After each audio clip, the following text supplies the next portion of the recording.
Hello everybody, welcome to the Shiva Education IAS. So today we are going to discuss about the Pacific Ocean currents, and this is the third part of the ocean current part, video part.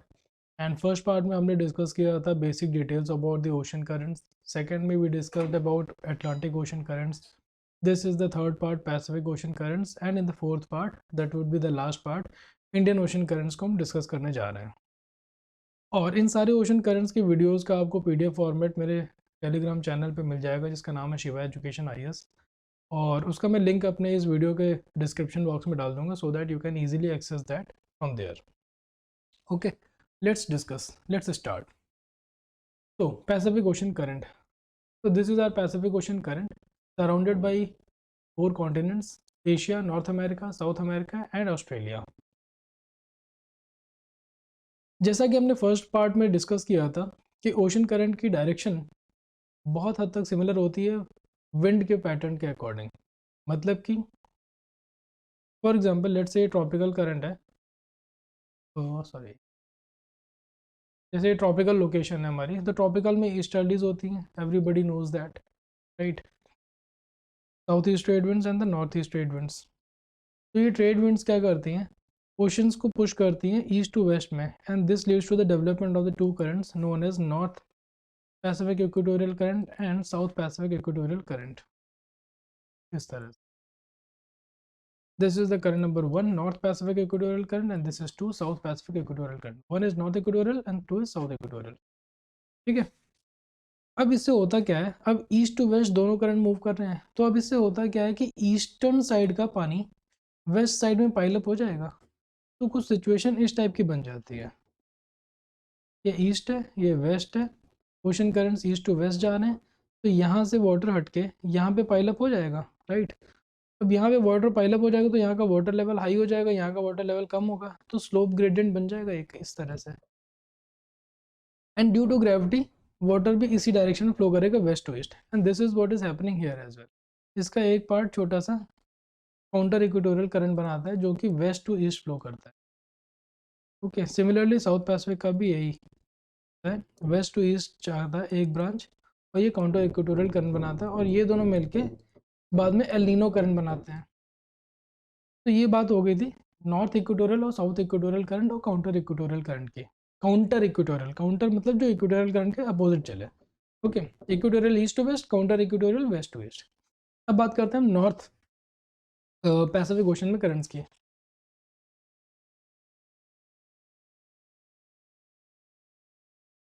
तो north Pacific equatorial current जो है, ये हमारा Philippine islands हैं, ये वाले, ये हमारे फिलिपाइन आइलैंड्स हैं, इनसे टकरा के नॉर्थ वर्ड में डिफ्लेक्ट हो जाता है और ये अप टू जापान जाता है.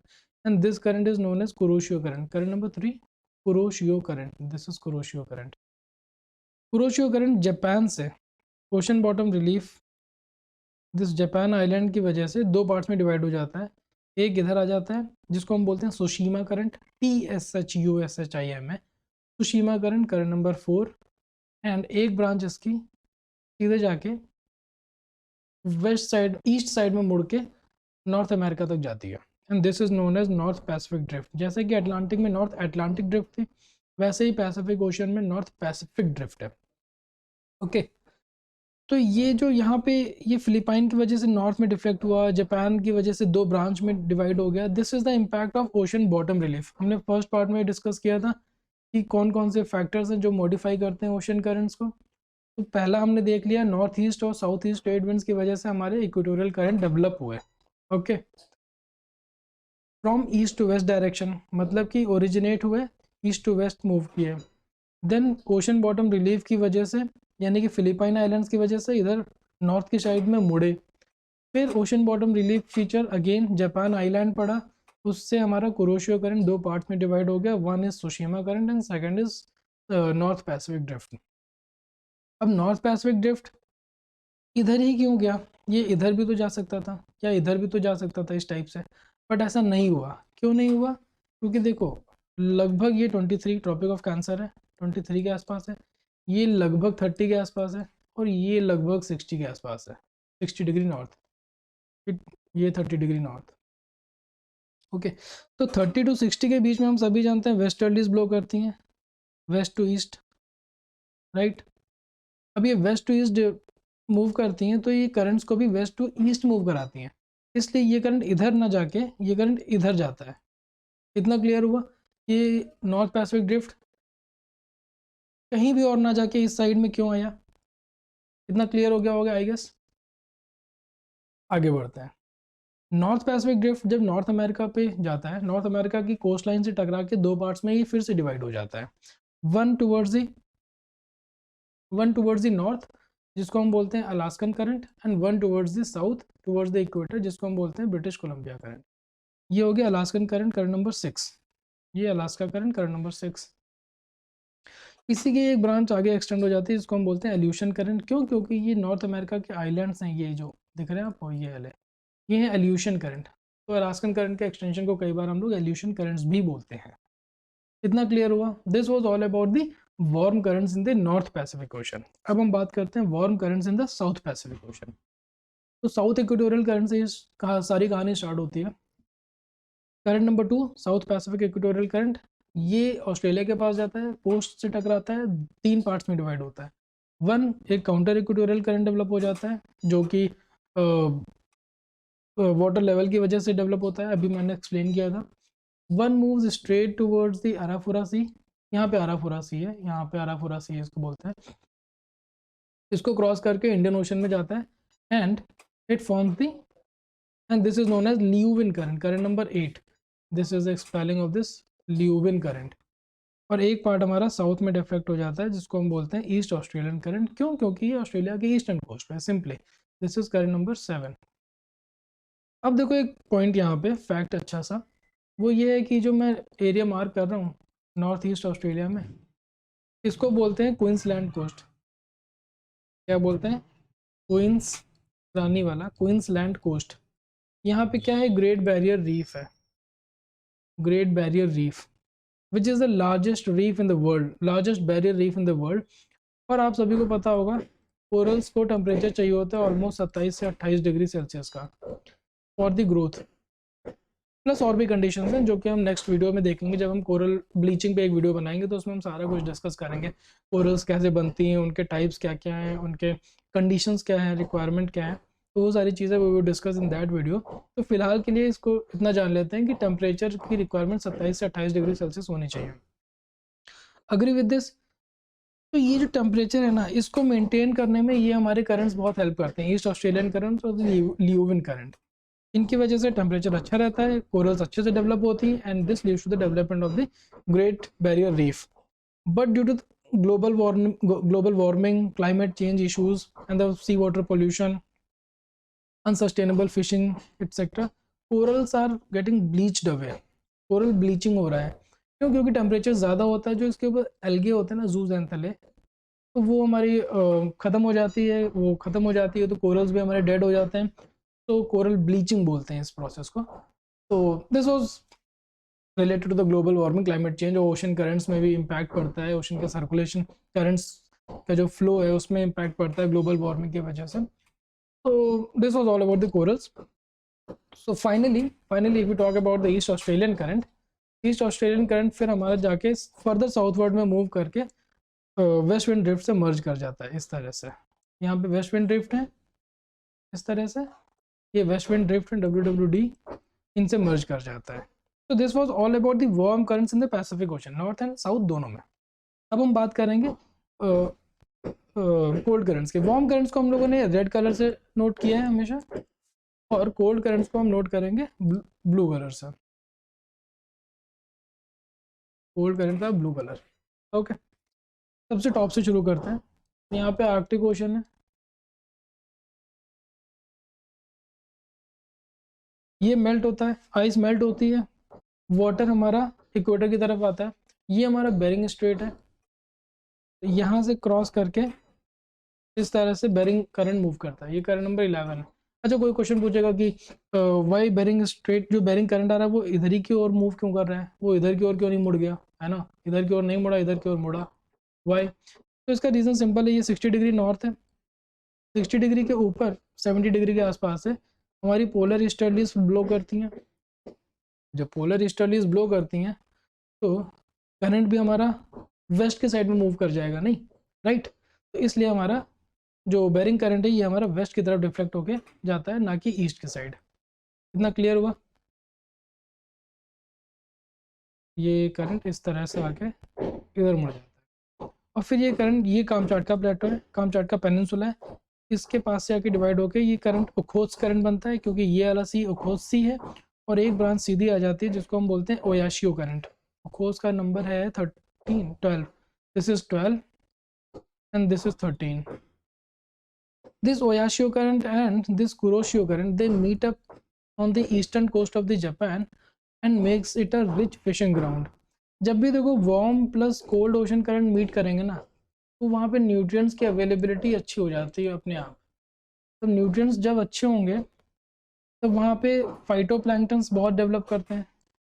फाइटोप्लैंक्टन्स होंगे तो जू प्लैंक्टन्स भी आएंगे, जू प्लैंक्टन्स आएंगे तो फिशेस बहुत सारी आएंगे, तो it becomes a rich fishing ground. यही चीज़ हमारी ईस्ट कोस्ट ऑफ जापान में भी हो रही है, यही चीज़ हमारी नॉर्थ ईस्ट यूएस कोस्ट में भी हुई थी, जहाँ पे हम लोगों ने न्यू फाउंड आइलैंड्स के बारे में पढ़ा था कि यहाँ से लैब्राडोर करंट था, यहाँ से गल्फ स्ट्रीम था, दोनों मीट करे, और उस मीटिंग ग्राउंड पे फॉग होता है। शिपिंग के लिए बहुत अच्छा नहीं होता है एरिया, और बट फिशिंग के लिए बहुत अच्छा होता है। शिपिंग के लिए खराब, फिशिंग के लिए बहुत ही अच्छा। Okay, so this was about the meeting of the cold current and the warm current. Let me rub it and o sorry sorry sorry, current तो मिट गया हमसे।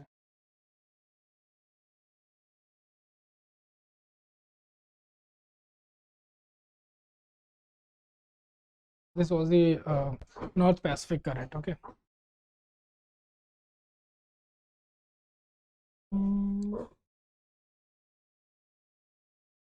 फिर ये नॉर्थ पैसिफिक जो करंट था हमारा, करंट नंबर 5, ये आ रहा था कुरोशियो की ब्रांच होकर नॉर्थ पैसिफिक करंट आया था।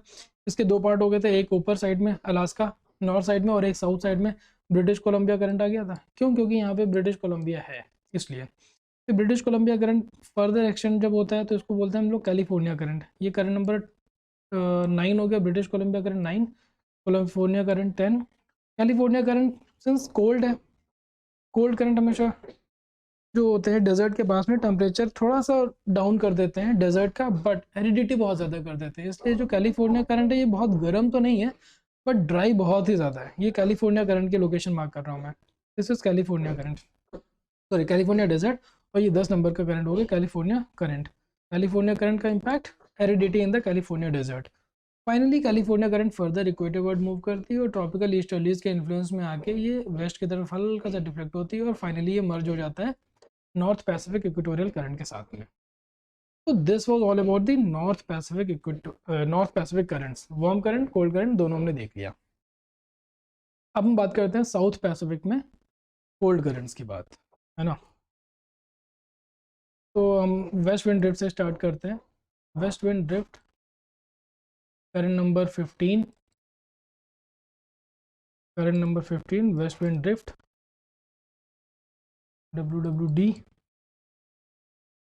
ये एक सर्कुमपोलर करंट है, एंटार्क्टिका के चारों तरफ घूमता है, एंड फाइनली यहाँ पे क्या होता है, जो साउथ सदर्न टिप है साउथ अमेरिका की, इससे टकरा के एक ब्रांच इसकी नॉर्थ में डिफ्लेक्ट हो जाती है, नॉर्थ में मूव करता है, तो हमारा पेरू और हम्बोल्ट करंट बनाता है। ये हमारे पेरू चिली है, ये वाला एरिया हमारा पेरू चिली का है, ठीक है।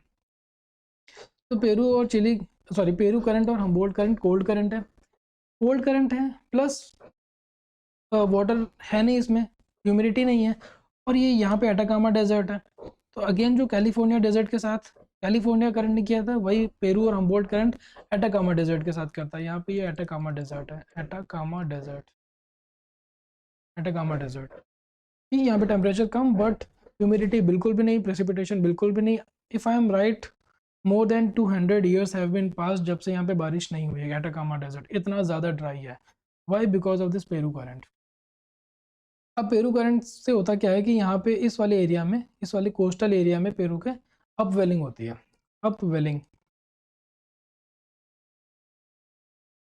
अपवेलिंग होने से क्या होता है कि यहाँ पे न्यूट्रिएंट्स बहुत आते हैं। न्यूट्रिएंट्स, अपवेलिंग बेसिकली क्या होता है कि वाटर का movement from the ocean bottom to the surface, मतलब ओशन का पानी from the bottom to surface आता है, और वो अपने साथ कई सारे न्यूट्रिएंट्स लेके आता है। न्यूट्रिएंट्स होंगे तो अगेन फाइटोप्लैंक्टन्स, जो मैंने अभी ऊपर टॉप राइट में एक्सप्लेन किया है, न्यूट्रिएंट्स होंगे तो फाइटोप्लैंक्टन्स होंगे, फाइटोप्लैंक्टन्स तो जू प्लैंक्टन्स को खाने के लिए फिशेज आएंगी, तो it become a fishing ground. Okay, and this makes Peru the number 1 and the largest fishing ground in the world.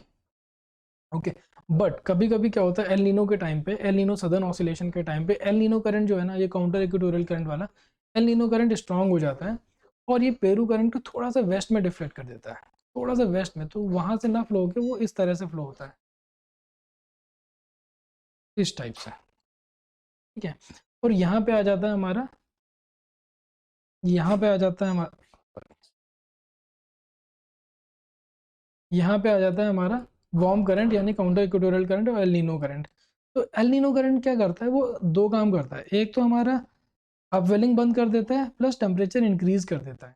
Okay, तो क्या करता है, एक अपवेलिंग जो होता है वो बंद कर देता है और दूसरा टेम्परेचर जो होता है वो बढ़ा देता है। इस टेम्परेचर बढ़ने से क्या होता है, डिसीज़ और पेस्ट का डेवलपमेंट बहुत ज़्यादा हो जाता है, जिससे कि फिशेज़ हमारी ख़त्म हो जाती हैं, मर जाती हैं। और जब अपवेलिंग बंद हो जाती है तो न्यूट्रिएंट्स नहीं होते हैं, और न्यूट्रिएंट्स नहीं होते हैं तो उससे फिशेज़ हमारी डेवलप ही नहीं कर पाती हैं। So it is kind of double attack on the fishes. एक तो फिश का रिप्रोडक्शन ही बंद है क्योंकि वहाँ पे न्यूट्रिएंट्स नहीं है, अपवेलिंग नहीं हो रही है, और दूसरा टेम्परेचर हाई होने की वजह से पेस्ट और डिसीजेज बहुत ज़्यादा आ जाती हैं, जिससे कि वहाँ पे फिशेज़ मर जाती हैं। अच्छा, फिश की एक वो है स्पीशीज़, उसको बोलते हैं anchovies fish, that is most popular है। ये क्वेश्चन आ सकता है कभी भी प्रीलिम्स में कि anchovies are the fishes which are in the largest number in the Peru coast. Peru की इकोनॉमी को बेसिकली कह लो एंकोवीज फिश ही चलाती हैं। तो एल नीनो के टाइम पे जब ये दोनों चीज़ें हो जाती हैं तो फिशिंग बहुत कम हो जाती है, फिशेस की इंटेंसिटी और आई मीन फिशेस की क्वांटिटी और क्वालिटी बहुत कम हो जाती है, जिससे कि जिसका इम्पैक्ट डायरेक्ट फिशिंग पे आता है और पेरू की इकोनॉमी हैवीली सफ़र करती है। क्यों? क्योंकि उनकी इकोनॉमी मेनली फिशिंग पे डिपेंडेंट है। तो this is one of the reason why El Nino is a headache for Peru as well as for India. India में एल नीनो आते ही वॉकर सेल वीक हो जाता है, वॉकर सेल वीक होने की वजह से हमारा साउथ वेस्ट मानसून विंड भी वीक हो जाता है, तो हमारे यहाँ भी ड्राउट्स आते हैं और एल नीनो की वजह से पेरू में भी फिशिंग नहीं हो पाती, पेरू की इकोनॉमी को भी बहुत नेगेटिव इम्पैक्ट पड़ता है। तो this was the about all the currents, let's revise it very quickly. Okay, मैं एक बार इरेज कर देता हूँ सारा कुछ, and now let's revise it very fast. Tropical areas, north east trade winds, development of the north Pacific equatorial current and south Pacific equatorial currents. Current number 1, current number 2, इसकी एक branch sea level water level के वजह से counter equatorial current का development हो जाता है। Okay, this is counter equatorial current, जो कि हमारा एल नीनो करंट बाद में बनाता है जब स्ट्रांग हो जाता है एल नीनो के टाइम पे, हमेशा नहीं, जब एल नीनो का टाइम आता है तब। यहाँ पे फिलीपाइंस से टकरा के नॉर्थ में मूव करना कुरोशियो करंट बनता है। कुरोशियो करंट जापान की वजह से दो पार्ट में डिवाइड हो जाता है, सुशीमा current 4 and one branch move towards the north America, इसको बोलते हैं north Pacific drift. This north Pacific drift bifurcate होती है दो पार्ट्स में, वन मेक्स अलास्कन करंट 6 और दूसरा ब्रिटिश कोलंबिया करंट बनाता है। इतना क्लियर हो गया। फिर हमने देखा था जो साउथ पैसिफिक इक्वेटोरियल करंट है उसकी एक ब्रांच स्ट्रेट जाती है जिसको हम बोलते हैं ल्यूविन करंट अराफोरा सी से, एक हमारी साउथ में जाती है जिसको हम बोलते हैं east Australian current, current number 7, और ये east Australian current finally waste wind drift के साथ मर्ज हो जाता है। इतना हमने देखा था। फिर हमने देखे थे कोल्ड करंट्स कि ये आर्कटिक ओशन है, आर्कटिक ओशन के मेल्ट होने से बेरिंग करंट बनता है और ये वेस्ट में डिफ्लेक्ट हो जाता है because of the tropical polar easterlies. फिर ये दो पार्ट्स में डिवाइड हो जाता है, एक ओखोत्स करंट क्योंकि ये ओखोत्स सी है, ओखोत्स करंट नंबर 12, ये ओखोत्स की spelling if I am pronouncing it correct, this is Okhotsk current. And दूसरा बेरिंग करंट का दूसरा पार्ट एकदम सीधा आता है जो कि कुरोशियो करंट से मीट करता है, इसको बोलते हैं ओयाशियो करंट। ओयाशियो करंट और कुरोशियो करंट मीट करके एक रिच फिशिंग ग्राउंड बनाते हैं जापान के ईस्टर्न कोस्ट पे। और जो great pacific I mean north Pacific drift था वो जो उसका सदर्न पार्ट है, सदर्न ब्रांच है, that is known as the British Columbia current, current number 9। And British Columbia current का फर्दर इक्वेटर वर्ड एक्सटेंशन बन जाता है California current, current number 10, yes current number 10। And California current further south में move करके equator में move करके north east trade winds के influence में आके और कोरियोलिस फोर्स के इम्पैक्ट में ये finally north Pacific equatorial current में मर्ज कर जाती है। फिर हमने साउथ में देखा था ये वेस्ट विंड ड्रिफ्ट्स थे, वेस्ट विंड ड्रिफ्ट, इसकी एक branch southern tip of south America से टकरा के नॉर्थ में मूव कर जाती है, जिसको हम पेरू करंट बोलते हैं या फिर हमबोल्ट करंट बोलते हैं, पेरू या फिर हमबोल्ट करंट बोलते हैं, जिससे जिससे कि अपवेलिंग होती है, और पेरू के कोस्ट पे बहुत सारी फिशेज आती हैं, एंकोवीज फिशेज नाम है, and this completes the whole process of the Pacific Ocean currents. I hope you liked this video and you understood all the ocean currents, why they developed, why is their direction, जैसे कि north Pacific drift में है ना, what are there impacts, जैसा कि हमने देखा El Nino और पेरू के करंट में या फिर ओयाशियो कुरोशियो करंट के मीट होने पे क्या होता है, क्या इम्पैक्ट है, क्या ओरिजिन है, क्या डायरेक्शन है, क्यों डायरेक्शन है, ये सारी चीज़ें हमने देख ली हैं. तो I hope all the currents are very crystal clear to you, and this was the end of the video. If you actually like this video, please do like this video and subscribe to my channel Shiva Education IAS, and मिलते हैं हम आपसे next video में जिसका नाम होगा Indian ocean currents का. Thank you very much. And the one more important thing is, इन सारी वीडियोस का मैं PDF फॉर्मेट आपको टेलीग्राम चैनल पे डाल दूंगा. उस टेलीग्राम का लिंक मैं अपने वीडियो के डिस्क्रिप्शन बॉक्स में डाल दूंगा, so that you can access that from there. So thank you very much. Thank you.